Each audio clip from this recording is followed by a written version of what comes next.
Okay, welcome to বাংলাতে বিজ্ঞান। আজকে আমরা পড়ব জীবের জন্ম অর্থাৎ রিপ্রোডাকশন। ঠিক আছে, এখান থেকে 5 নম্বরের কোশ্চেন দেয়, কি দেয় সমস্ত কিছু আমি বলে দেবো। ঠিক আছে, যারা যারা নতুন চ্যানেলটি সাবস্ক্রাইব করনি অবশ্যই সাবস্ক্রাইব করে রাখো এবং নোটিফিকেশন অন করে রাখো।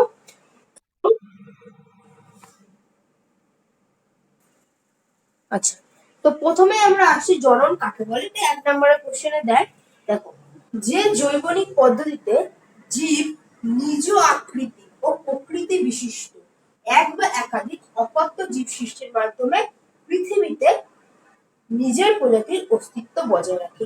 এই যে দেখো পাশে একটা গাছ দেখতে পাচ্ছ, ঠিক আছে, এ কিন্তু জননের মাধ্যমে একদম সেম আকৃতির, একই দেখতে, একই জেনেটিক বৈশিষ্ট্য বিশিষ্ট একই রকম একটা গাছের সৃষ্টি করে। মানুষের ক্ষেত্রেও তাই, একই রকম একদম জেনেটিক, এটাতে তোমরা ডিএনএ আরএনএ ক্রোমোসোম এগুলো পড়েছো, একদম সেম জেনেটিক বৈশিষ্ট্যযুক্ত একটা জীবের জীবের সৃষ্টি করবে। একটা যদি কুকুর হয়, সেও কিন্তু একদম একই রকম দেখতে প্রায় একটা বৈশিষ্ট্যযুক্ত সেই কুকুর সৃষ্টি করবে। অর্থাৎ কি, নিজ আকৃতি ও প্রকৃতি বিশিষ্ট, প্রকৃতি মানে জেনেটিক্স ব্যাপার বোঝানো হচ্ছে, এবং এক বা একাধিক অপত্য জীব সৃষ্টির মাধ্যমে পৃথিবীতে নিজের প্রজাতির যে প্রজাতির অস্তিত্বটা বজায় রাখে তাকে বলছে জনন। তো জনন কাকে বলে পরীক্ষায় দেয়।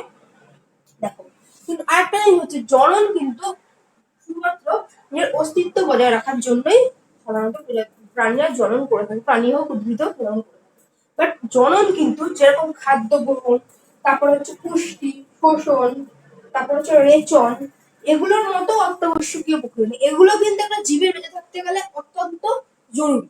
ঠিক আছে, আচ্ছা, তো দেখো জননের আবার গুরুত্ব, জননের গুরুত্ব ইম্পর্টেন্ট, এটা পরীক্ষায় লিখতে দেয়।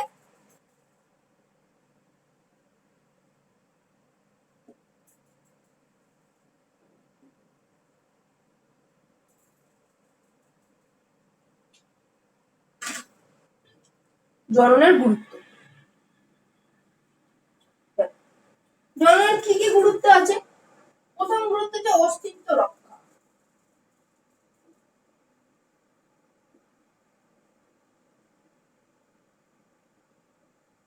ঠিক আছে, অস্তিত্ব রক্ষা। আমি যে পয়েন্টগুলো লিখছি, যখন পরীক্ষায় লিখতে দেবে তুমি কিন্তু বা তোমরা কিন্তু অবশ্যই এই গুরুত্বগুলো পরপর লিখবে। ঠিক আছে, এর আন্ডারে লিখবে।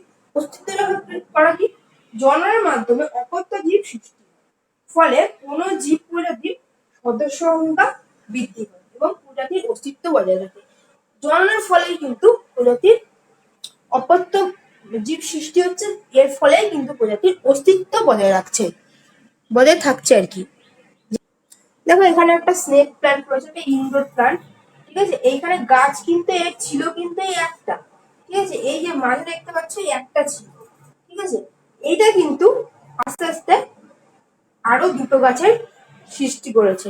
ঠিক আছে, এবার আমরা এই উদ্ভিদ জননটা আলাদা, সেটা আমরা জানবো। ঠিক আছে, এটা অঙ্গ জনন, এই ব্যাপারগুলো আমরা জানবো। ঠিক আছে, অজন্ম জনন, এইসব সব আমরা জানবো এবং আস্তে আস্তে আমরা বুঝতে পারবো। এগুলো আবার ক্লাস 12-এও আছে, ভালো করে মানে এখন পড়তে হবে, ক্লাস 12-এ পড়তে হবে, তো ভালো করে পড়াটাই ভালো। ঠিক আছে, দেখো এই স্নেক প্ল্যান্টটা কিন্তু একদম সেম আকৃতি, দেখো একদম সেম দেখতে, এটা কিন্তু সেম দেখতে অপত্য উদ্ভিদে কিন্তু সৃষ্টি করেছে। ঠিক আছে, এবার এইগুলোকে অবশ্যই তুলে অন্য জায়গায় লাগানো দরকার ছিল, তো এইভাবে কিন্তু ওদের অস্তিত্বটা রক্ষা হবে। যাই হোক, এটা আমি সরিয়ে দিচ্ছি।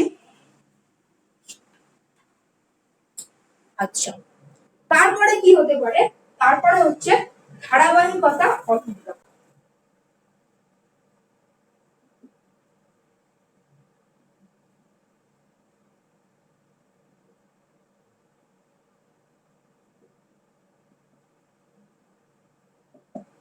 ধারাবাহিকতা অহিংসা, দেখো, জননের মাধ্যমে জীবেদের বংশগত বৈশিষ্ট্যের ধারাবাহিকতা বজায় থাকে। জীবেদের যে বংশগত বৈশিষ্ট্য এক প্রজাতি থেকে পরবর্তী প্রজাতিতে আসে, তোমরা দেখবে স্কুলে দেখবে কারোর ক্ষেত্রে মানে যে ছেলেটা দেখবে অনেকটা লম্বা, মেয়েটা বাবা মা দেখবে অনেকটা লম্বা, তাদের একটু হাইটটা শর্ট দেখবে, তাদের কিন্তু সেই জেনেটিক বৈশিষ্ট্য অনুযায়ী হাইটটা শর্ট। কারো দেখবে চুলের রং, অনেক ক্ষেত্রে মিউটেশন ঘটে, সেটা তো আমরা নেক্সট চ্যাপ্টারে পড়বো, ঠিক আছে, সেটা আমরা নেক্সট চ্যাপ্টারে পড়বো। তো অনেকে দেখবে মানে চুলের রংটা দেখবে সেম, ঠিক আছে, বা গায়ের যে রংটা সেটা দেখবে অনেকের ক্ষেত্রে সেই জেনেটিক্যাল বৈশিষ্ট্য অনুযায়ী কিন্তু সেগুলো প্রকার প্রচ্ছন্ন এগুলো ব্যাপার আছে। তো সেইগুলো কিন্তু বংশগত বংশ পরম্পরায় কিন্তু আসছে, ঠিক আছে। এটা যে ধারাবাহিকতা কিন্তু অটুট রাখা। বা ধরো কোনো গাছ, ধরো কোনো আম গাছ, সেই আম গাছটায় মানে খুব ভালো আম হয়, মানে আমের মানে বড় আম হয়, এবং কি বলবো খুবই মানে আমটা মিষ্টিটা আলাদাই একটা মানে স্বাদের আম। তো ওর যে চারা করা হলো সেম কিন্তু ওই ওই রকমই আমি কিন্তু ও দেবে, ঠিক আছে, তাহলে ধারাবাহিকতা অটুট রাখা, ঠিক আছে। আর কি হচ্ছে, আর হচ্ছে জীব জগতের ভারসাম্য রক্ষা।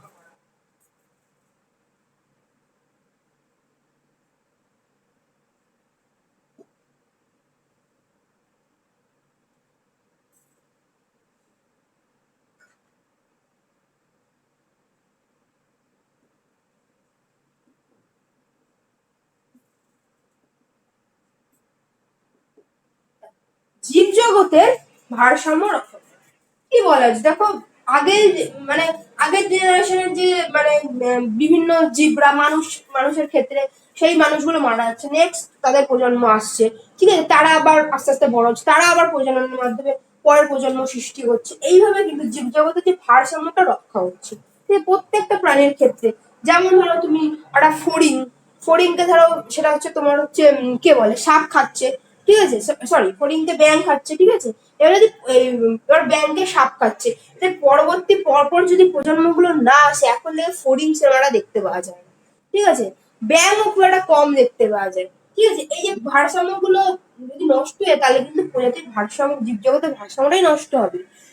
যেমন ধরো সাপকে মেরে ফেলা হচ্ছে, এবার ধরো কোনো স্থানে সাপকে মেরে, সাপ তো ব্যাঙ খায়, ব্যাঙ পোকামাকড় এসব খায়, ওই স্থানে পোকামাকড়ের সংখ্যা আবার বেড়ে যাচ্ছে, ঠিক আছে। এইভাবে কিন্তু প্রত্যেকটা জীব থাকবে, তবেই কিন্তু প্রজাতির ভারসাম্যটা রক্ষা হবে। আর কি আছে, আর হচ্ছে দেখো জীব অভিজ্ঞতা,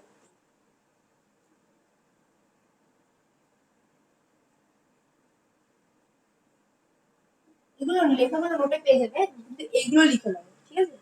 জীব অভিব্যক্তি, জীব অভিব্যক্তিটা কি, জননে উৎপন্ন অপত্যে যে প্রকরণ সৃষ্টি হয়, ঠিক আছে, এটা হচ্ছে অভিব্যক্তি পথে চালনা করে, যেটা এই বছরে মানে গত বছরের অভিব্যক্তি অভিযোজন চ্যাপ্টারটা ছিল না, তোমাদের কিন্তু অভিব্যক্তি অভিযোজন চ্যাপ্টারটা আছে, মানে হচ্ছে ফোর্থ চ্যাপ্টারটা হচ্ছে অভিব্যক্তি অভিযোজন, ঠিক আছে। নতুন বৈশিষ্ট্যে কিন্তু সঞ্চার হচ্ছে, যেমন হচ্ছে যেসব জিনিসের তো মানে অপ্রয়োজনীয় সেটা কিন্তু নষ্ট হয়ে যায়, যেমন করোনার ক্ষেত্রে দেখো না, একটা মানে উদাহরণ, একদম লাইভ উদাহরণ দিয়ে বলি, করোনার ক্ষেত্রে যেমন ধর আস্তে আস্তে কিন্তু মানুষের মধ্যেও কিন্তু সেই হার্ড অ্যান্টিবডিটা তৈরি হয়ে গেছে, যেটা হচ্ছে করোনাকে কিন্তু প্রতিরোধ করে ফেলতে পারছে, হালকা সর্দি কাশি হচ্ছে বাট প্রতিরোধ কিন্তু করে ফেলতে পারছে, সেটাও কিন্তু এক প্রকারের অভিব্যক্তি, ঠিক আছে।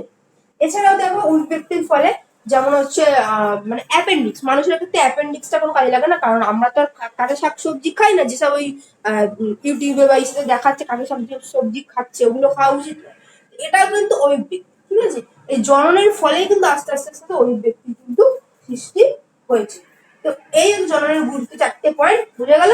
এবার আমরা অযৌন জনন, যৌন জনন এইগুলো পড়বো, ঠিক আছে, বুঝতে পেরেছো তো?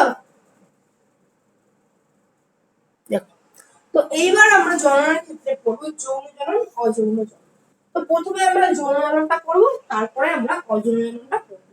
তো অযৌন জননে কিন্তু বিভিন্ন যে প্রকার অযৌন জননটা ঘটে সেইগুলো কিন্তু পরীক্ষাতে লিখতে দিয়ে দেবে, ঠিক আছে।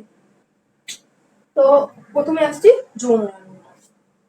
যৌন জনন এখানে আইসোগামী, অ্যানাক্সোগামী এগুলো কাকে বলে, এগুলোর পার্থক্য অনেক সময় দেয়, ছোট প্রশ্নে। জনন দুই প্রকার বললাম, একটা হচ্ছে যৌন জনন আর একটা হচ্ছে অযৌন জনন। এখন আমরা এই মুহূর্তে প্রথমে আমরা করবো যৌন জননটা।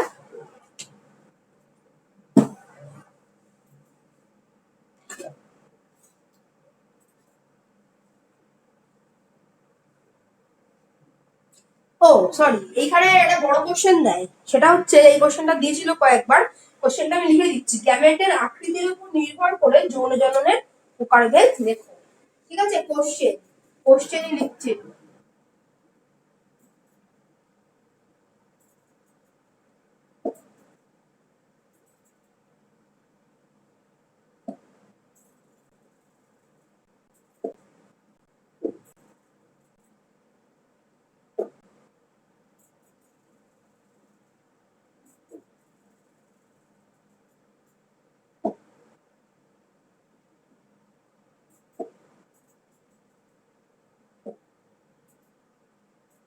5 নম্বরের প্রশ্ন, একদম প্রশ্নটা তুলে দিই। তো দেখো, গ্যামেটের আকৃতির উপর ভিত্তি করে যৌন জনন সাধারণত 3 প্রকার। প্রথমে লিখে নেবে এই কথাটা, গ্যামেটের আকৃতির উপর ভিত্তি করে যৌন জনন সাধারণত 3। তারপর নামগুলো লিখে নেবে, আইসোগ্যামি, অ্যানাইসোগ্যামি আর হচ্ছে উগ্যামি। তো প্রথমে আসি আইসোগ্যামি। লিখে নাও তুমি, গ্যামেটের আকৃতির উপর ভিত্তি করে যারা পরে দেখবে তাদেরকে আমি বলছি প্রথমে লিখে নাও। ঠিক আছে, গ্যামেটের আকৃতির উপর ভিত্তি করে যৌন জনন 3 প্রকার, আইসোগ্যামি, অ্যানাইসোগ্যামি আর হচ্ছে উগ্যামি। কারণ কি, লেখার একটা ধরন হতে হবে, যে তুমি ধরনটা সুন্দর করে লিখবে তোমার খাতাটাই ভালো ইমপ্রেশন পড়ে যাবে। হতে পারে তোমার খাতা পড়ার গুলো হয়তো এই সুন্দর ধরনের জন্যই নাম্বারটা খুব ভালো। তো প্রথমে আসছি আইসোগ্যামি।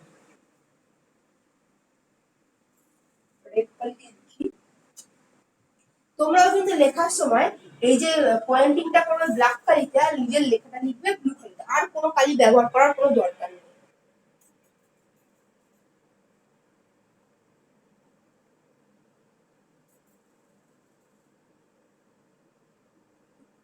আইসোগ্যামি, অ্যানাইসোগ্যামি, উগ্যামি 3 প্রকার। তো প্রথমে আসছে আইসোগ্যামি।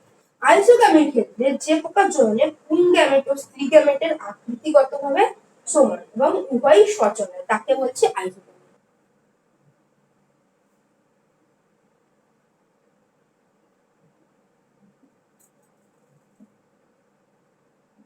পুংগ্যামেট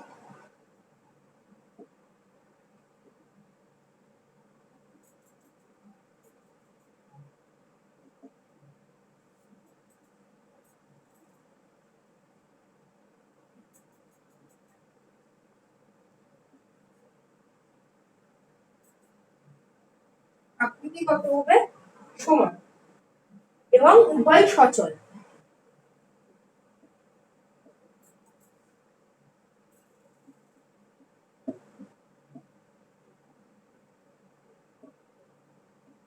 উভয়ই সচল তাকে বলছে আইসোগ্যামি। তো ছবি আঁকাটা অবশ্যই জরুরি। ছবিটা কিরকম হবে, একদম ইজি, কিছুই না। এই যে গ্যামেট, একটা পুংগ্যামেট একটা স্ত্রীগ্যামেট,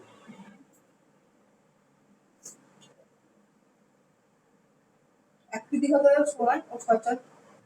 ঠিক আছে, এইটা হচ্ছে তোমার হয়েছে ক্ল্যামাইডোমোনাসের ক্ষেত্রে। এটা কিন্তু একটা অ্যানিমেশন ভিডিও আছে, যদি তুমি দেখতে চাও আমাকে বলবে, ভিডিওটা দিয়ে দেবো। এটা ক্লাস 12 এর ক্ষেত্রে অ্যানিমেশন ভিডিও। অ্যানিমেশন ভিডিওর মধ্যে কিভাবে এদের একদম আকৃতিগতভাবে সমান, কিভাবে এদের জন্মটা ঘটছে সেসব আছে।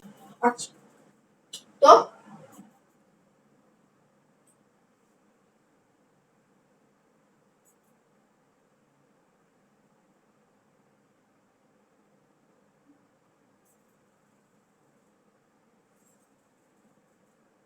এইবার কোষগুলো এরকম ভাবে এই মাঝখান দিয়ে প্রাচীরটা অবলুপ্ত হয়ে যাচ্ছে।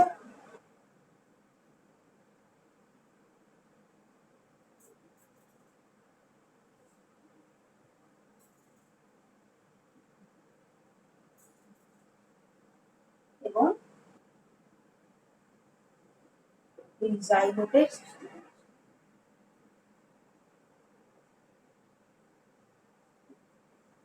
ঠিক আছে, এই হচ্ছে আইসোগ্যামিক চিত্র। দেখো, পুংগ্যামেট আর স্ত্রীগ্যামেট আকৃতিগত সমান। ঠিক আছে, উভয় কিন্তু সচল, উভয় কিন্তু চলমান, অর্থাৎ চলতে পারে।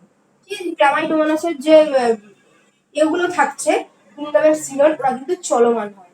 ঠিক আছে, ক্ল্যামাইডোমোনাস তো পড়েছো, ক্ল্যামাইডোমোনাস ভলবক্স কোথায় পড়েছো, চলন গমন চ্যাপ্টারে পড়েছো না, একদম প্রথম অধ্যায় পড়েছো তো, মনে আছে? ওগুলো কিন্তু সচল হয়। দেখো, উভয়ই একই আকৃতির সচল, এবার এইভাবে এদের মিলন হচ্ছে, এরকম ভাবে মাঝখান থেকে অবধি হচ্ছে এবং সেটা অ্যানিমেশন রয়েছে। এটার এইখানে তোমাদের অত বেশি দরকার নেই, তাই না? তুমি যদি দেখতে চাও যেই হোক পরের যারা দেখছো আমাকে বলবে। এরপরে আসছি, উদাহরণটা লিখে দিই।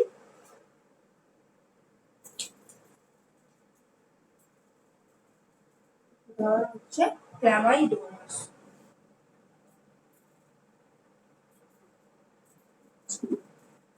উদাহরণটা লিখে নাও, ক্ল্যামাইডোমাস।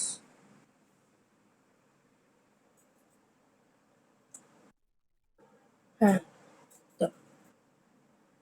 হচ্ছে ক্ল্যামাইডোমাস হচ্ছে আইসোগামি। এবার আসছি অ্যানাইসোগামি।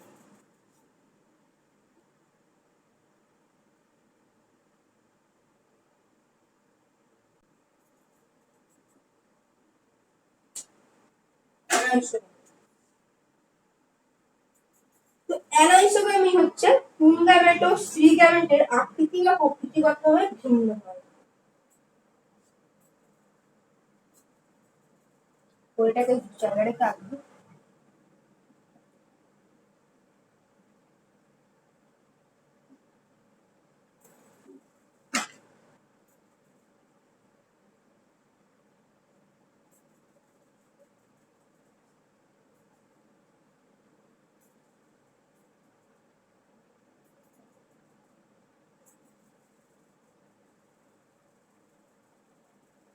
আকৃতিগতভাবে আকৃতি ও প্রকৃতি ভিন্ন হয়।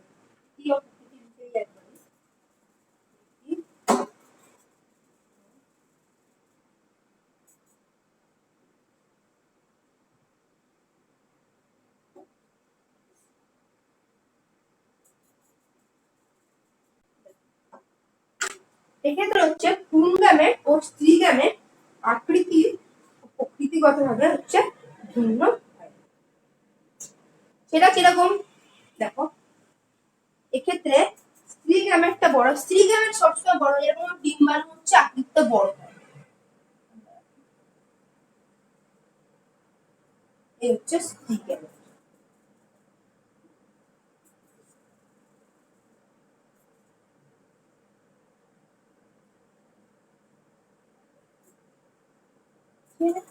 স্ত্রী গ্যামেট এবং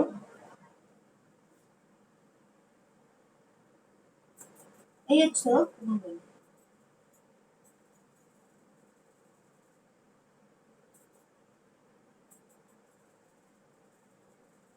ঠিক আছে। এবার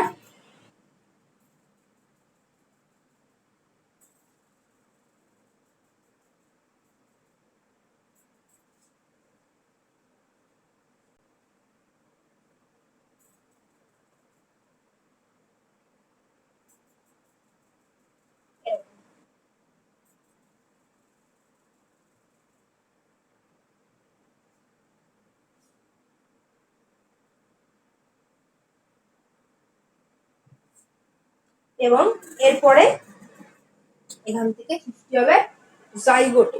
এরকম এই পর্দাটা, এই দুটো পর্দাটা আস্তে আস্তে মিটে গিয়ে পুরোটা আস্তে জাইগোটটা সৃষ্টি হবে হচ্ছে ঠিক।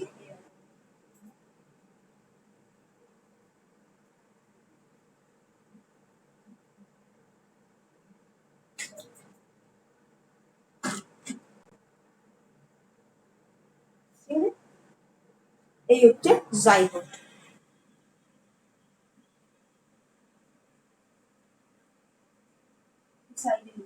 এই হচ্ছে জাইগোট। ঠিক আছে, নিজের জায়গা নেই, লিখলেও বুঝতে পারবে না। এটা সৃষ্টি হলো জাইগোট। এটা কার ক্ষেত্রে হয়, উদাহরণটা আমি এইখানটায় লিখে দিচ্ছি আর কি, আবার যদি মুছে দিই তাহলে আবার এই হবে অসুবিধা হবে। উদাহরণ হচ্ছে সপুষ্পক উদ্ভিদ, হচ্ছে পলিসাইথোনিয়া।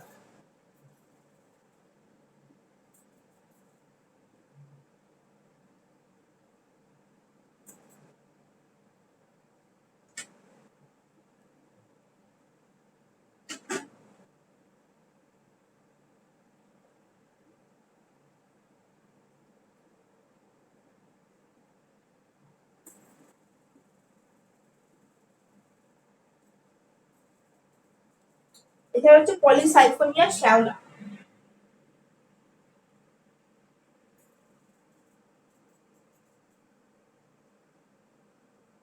ঠিক আছে, পলিসাইফোনিয়া হচ্ছে একটা শ্যাওলার আর কি প্রজাতির নাম হচ্ছে পলিসাইফোনিয়া। পলিসাইফোনিয়ার সাইডে লিখে রাখো শ্যাওলা।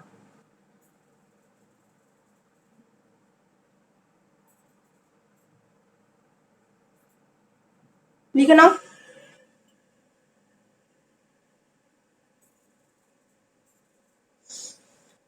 যদি ক্যামেরাটা ঘোরানো তো আমাকে এইভাবে এইখান থেকে দেখতে হচ্ছে যে ঠিকঠাক আসছে নাকি। আমি স্ক্রিনশটটা করে নিচ্ছি।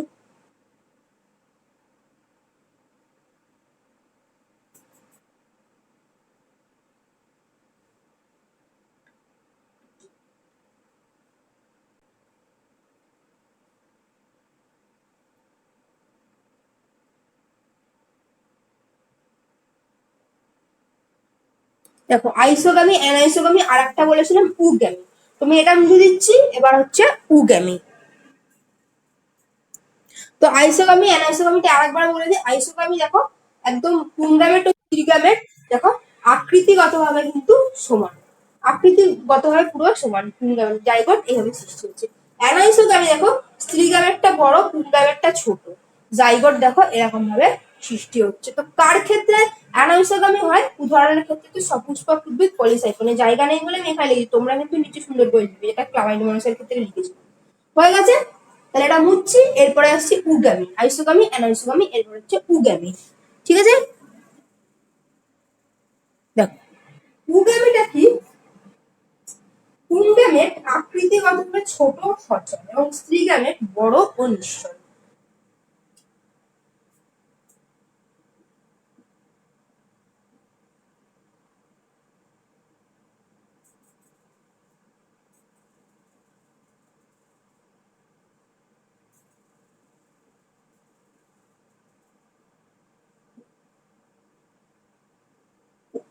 পুংগামেট আকৃতিগতভাবে ছোট ও হচ্ছে সচল।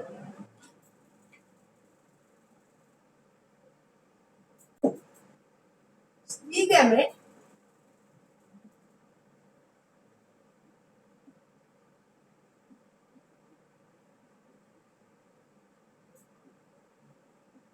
আকৃতিগতভাবে বড় বা বৃহৎ ও নিশ্চল, তাকেই বলছে উগামী।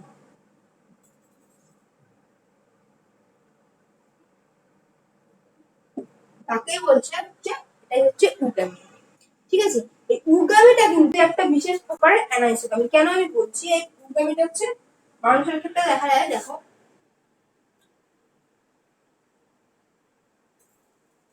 স্ত্রীগামী,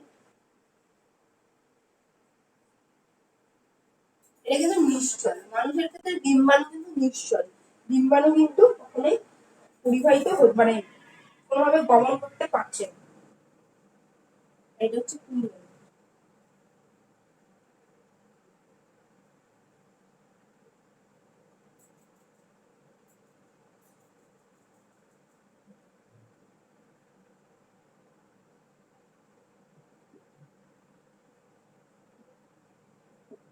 পুংগামেট কিন্তু সচল। ঠিক আছে,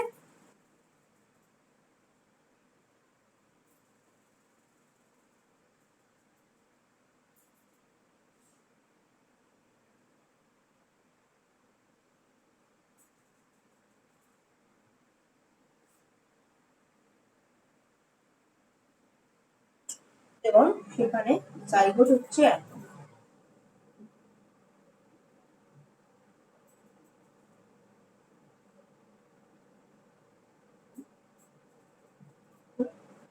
জাইগোট সৃষ্টি হচ্ছে এরকম।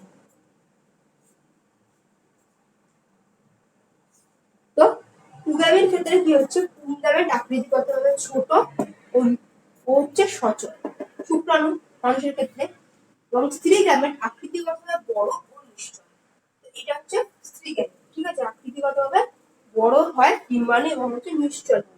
দেখো এইভাবে হচ্ছে জাইগোট সৃষ্টি হয়। হচ্ছে উগামির চিত্র। উগামি মানুষের ক্ষেত্রে ঘটে। মানুষ সহ সকল মেরুদণ্ডী প্রাণী ও সপুষ্পক উদ্ভিদে উগামি দেখা যায়।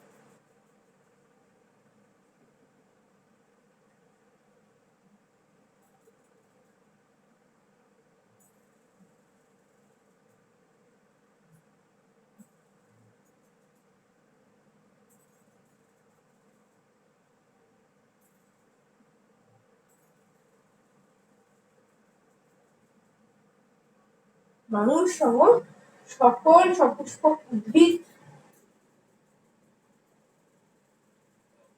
হচ্ছে মানুষ সহ সকল মেরুদণ্ডী প্রাণী ও সপুষ্পক উদ্ভিদ। ঠিক আছে, মানুষ সহ লিখে নেবে সকল মেরুদণ্ডী প্রাণী ও হচ্ছে সপুষ্পক উদ্ভিদে উগামি দেখা যায়। লিখে নাও।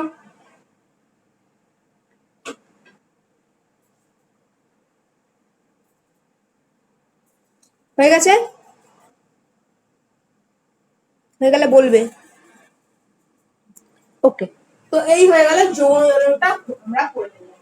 এরপরে আমরা পড়বো হচ্ছে অযৌন জনন। এই সব কিন্তু এখান থেকে 5 নম্বরের এখান থেকে কোশ্চেন গুলো দেয়। এছাড়া ছোট ছোট কোশ্চেন দেয়, উগামি কাকে বলে, অ্যানাইসোগামি আইসোগামি পার্থক্য এরকম ছোট ছোট কোশ্চেন। ঠিক আছে, এরপরে আমরা পড়বো যৌন জননটা হয়ে গেলে এরপরে এটা বুঝে দিচ্ছি। এরপরে পড়বো আমরা অযৌন জনন। দেখো, অযৌন জনন যেমন আমরা যৌন জননের ক্ষেত্রে পড়েছিলাম, পুংগ্যামেট এবং স্ত্রীগ্যামেট লাগছে।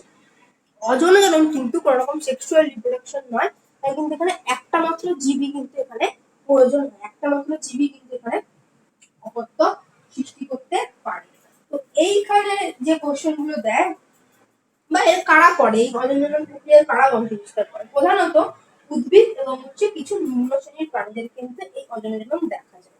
যেমন হচ্ছে মিউকর, তারপর মিউকর হচ্ছে একটা ছত্রাক, তারপর হচ্ছে ভলবক্স হচ্ছে একটা শৈবাল, এদের ক্ষেত্রে কিন্তু অযৌন জনন দেখা যায়। এছাড়া দেখো হাইড্রার পরোপদ্গম পদ্ধতি, এইগুলো আমরা এখন ডিটেলসে পড়বো। এখান থেকে যে কোশ্চেনটা দেয় সেটা একটা 5 নম্বরের কোশ্চেন। এই কোশ্চেনটা কি, সেটা হচ্ছে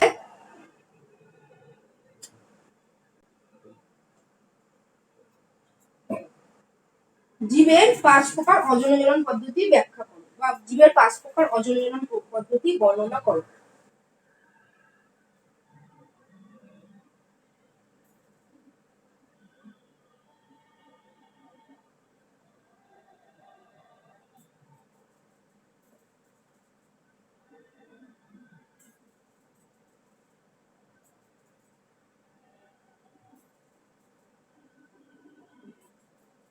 ঠিক আছে, এই কোশ্চেনটা কিন্তু পরীক্ষায় দেয় 5 নম্বর, ইম্পর্টেন্ট কোশ্চেন।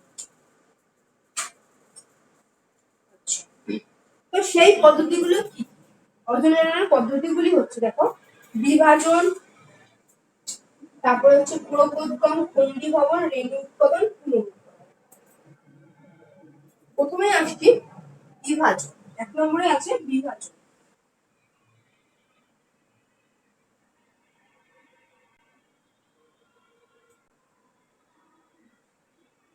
ঠিক আছে,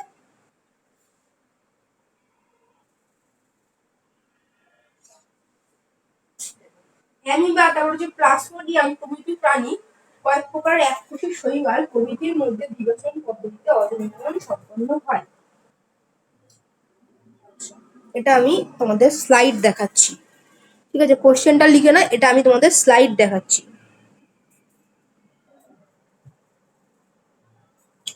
ঠিক আছে, তো বিভাজনটা তো আমরা পড়ে ফেললাম।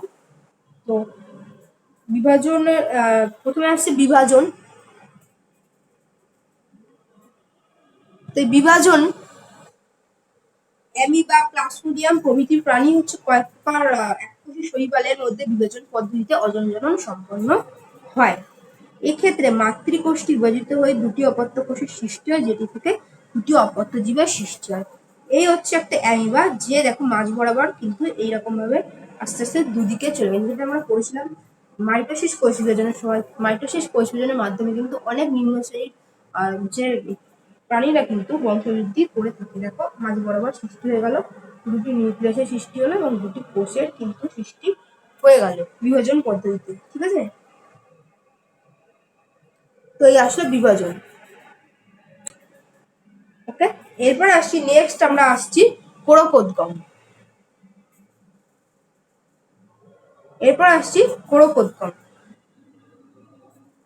দেখ, কোরকোদ্গম পদ্ধতি কিরকম, ইস্ট, হাইড্রা প্রভৃতি প্রাণীদের কোরক উৎপাদনের মাধ্যমে অযৌন জনন দেখা যায়।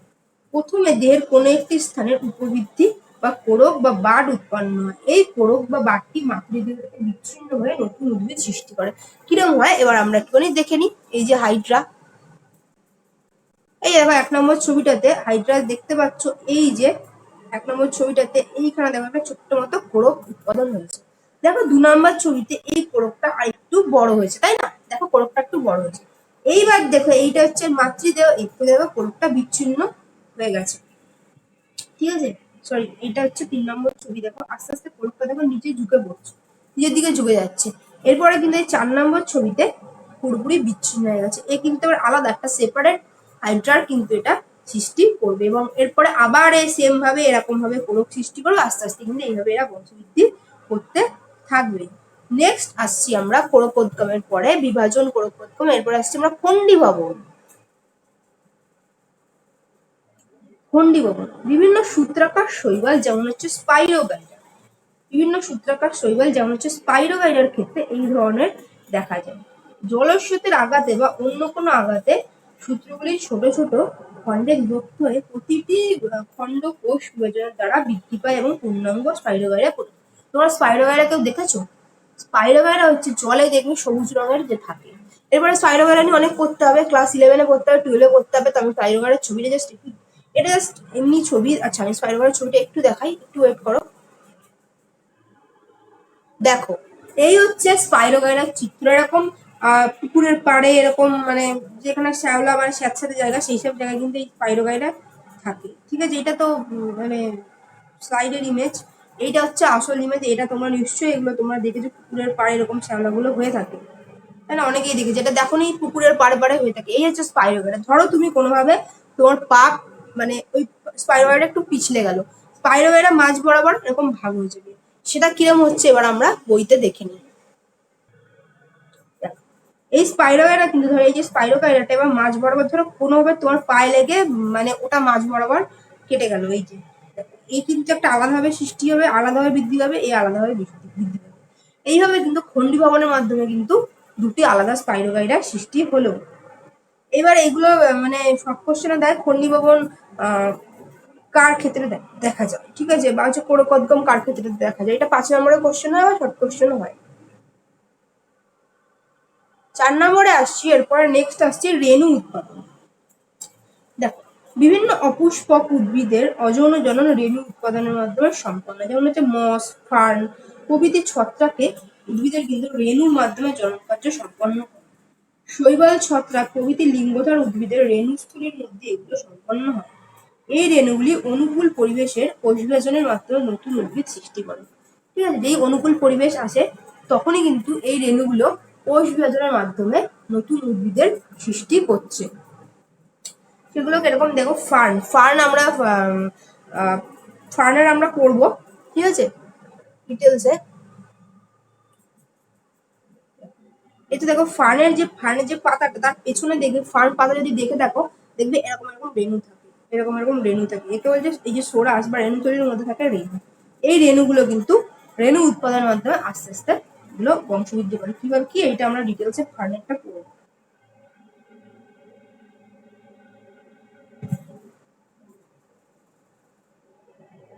তারপরে আসছি পুনরুৎপাদন।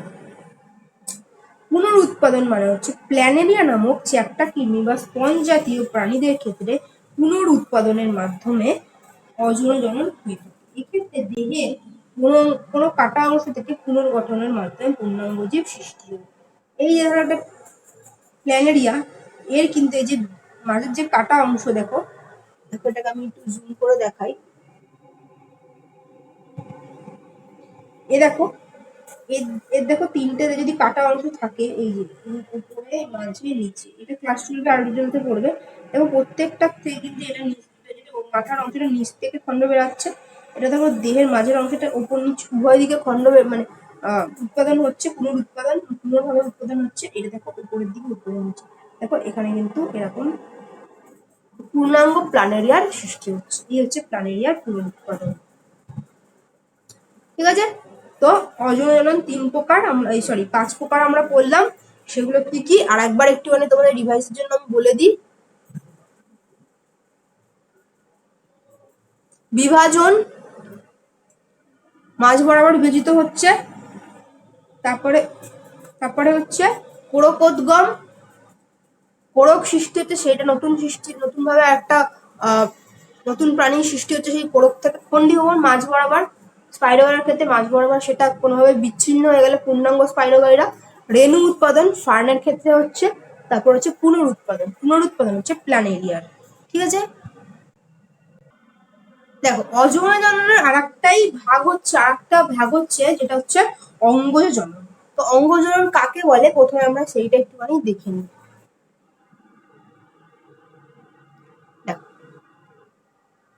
যে জননে জনিতা দেহ থেকে অংশবিশেষ বিচ্ছিন্ন নতুন জীবের সৃষ্টি করে তাকে বলছে অঙ্গজ জনন। যে জনিত্রী জীব বা জনিতা জীব তার কোন একটা অঙ্গ প্রত্যঙ্গ বিচ্ছিন্ন হয়ে কিন্তু নতুন জীবের সৃষ্টি করছে, তাকেই বলছে অঙ্গজ জনন। তো সেই অঙ্গজ জনন কাদের ক্ষেত্রে দেখা যায়, দেখো অঙ্গজ জনন কয় প্রকার, হচ্ছে প্রাকৃতিক অঙ্গজ জনন আর হচ্ছে কৃত্রিম অঙ্গজ জনন। প্রাকৃতিক অঙ্গজ জনন এবং হচ্ছে কৃত্রিম অঙ্গজ জনন। ঠিক আছে, প্রথমে আমরা পড়বো প্রাকৃতিক অঙ্গজ জনন। এটা জাস্ট এখান থেকে শর্ট কোশ্চেন আসে। ঠিক আছে, প্রাকৃতিক অঙ্গজ জনন যেমন ধরো মূল দ্বারা অঙ্গজ জনন, এগুলো সহজ, এগুলো সবাই পারবে মোটামুটি।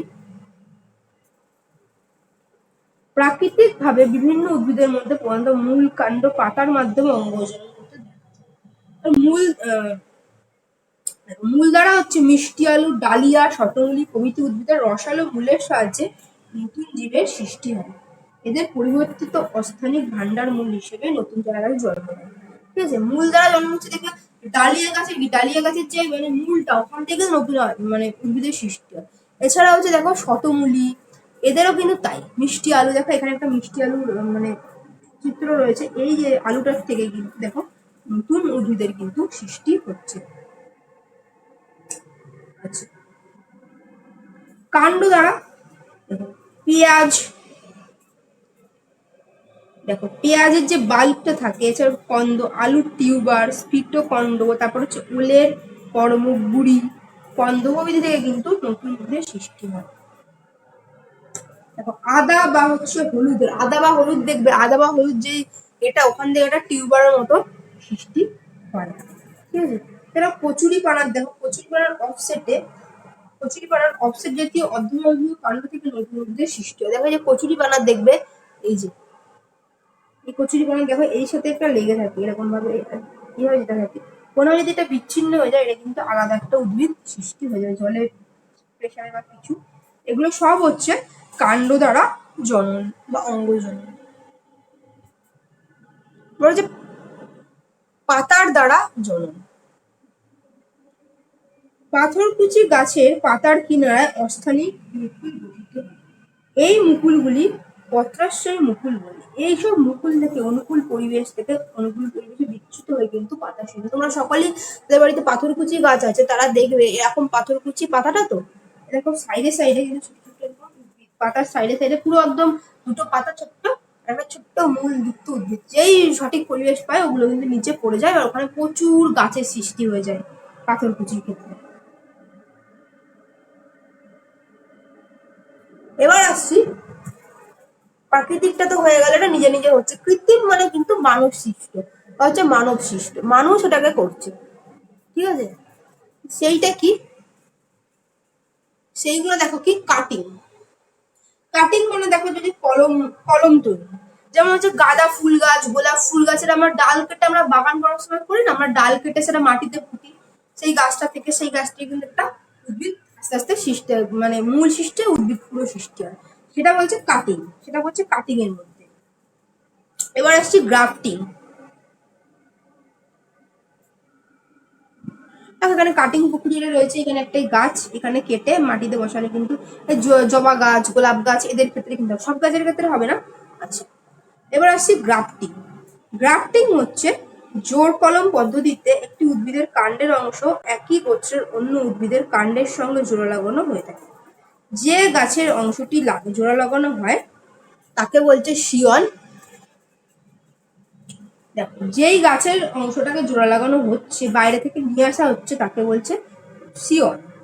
আর যে গাছটার মধ্যে জোড়া লাগানো হয় তাকে বলছে স্টক। তোমরা অনেক ক্ষেত্রে দেখবে গোলাপ গাছের ক্ষেত্রে দেখবে যে মানে নিচের উপরের গাছটা অনেক সময় মরে গেছে, নিচের যে ডালপালা গুলো ওগুলো শাক পাতার গাছ বেরাচ্ছে। ওই শাক পাতার যে গাছটা ওটা হচ্ছে স্টক, ওটা একটা জংলি গাছ। জংলি গোলাপ গাছের মধ্যে স্টক করা হয়। ভালো গোলাপ গাছের শিয়নকে এনে, ভালো গোলাপ গাছের ডালকে এনে ওটাকে এরকম ভাবে গ্রাফটিং করে প্রসেস করে কিন্তু বসানো হয়। দেখবে নিচেতে একটা গুলটি মতো থাকে, ওটা কিন্তু এরকম গোল মতো থাকে, ওটার মধ্যে কিন্তু গ্রাফটিংটা করা হয়েছে। তাহলে কি বললাম, যে ধরো জংলি গোলাপ গাছটা সেটা হচ্ছে স্টক, মানে যে গাছে করা হয় সেটা হচ্ছে স্টক। আর যেই গাছকে বাইরে থেকে নিয়ে আসা হয় উন্নত মানের যে গাছ সে হচ্ছে সিড। ঠিক আছে। আচ্ছা, মাইক্রো প্রপাগেশন।